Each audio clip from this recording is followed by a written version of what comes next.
Good morning गाई. सकाळी उठले, मस्त ब्रेकफास्ट वगैरे केला आणि त्यानंतर मग अंकलनी इथे परत चहा ठेवला होता आणि इथे अंकलची मस्ती चालू होती तर चहाच सांडला. आणि मग त्यानंतर मी झाडू वगैरे मारला, थोडा आवराआवर केली आणि मग त्यानंतर दुपारी आम्ही सगळे असेच टी व्ही बघत बसलो होतो. मग टी व्ही वगैरे बघता बघता आम्ही जेवण वगैरे करून घेतला.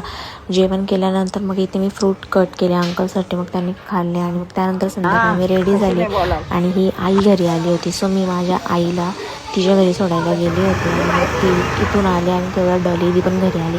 मग आई आणि मी आम्ही दोघी टेपात चाललो होतो परत असं संध्याकाळी फिरायला. सो माझा इथे शूट पण होता, मी तो पण केला आणि त्यानंतर मग आम्ही दोघी घरी यायला परत व्ह्यू खूप भारी होता. आणि मग घरी आल्यावर अंकलने इथे आंबे कापायला घेतले होते.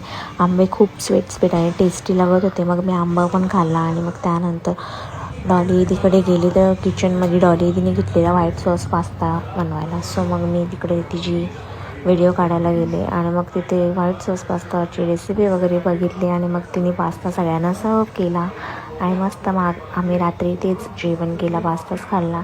मग मी जरा गावामध्ये गेली होती, आंटीचा एक काम होता. मग काम वगैरे करून झाल्यानंतर काहीच आम्ही घरी आलो आणि thank you. This is for the day.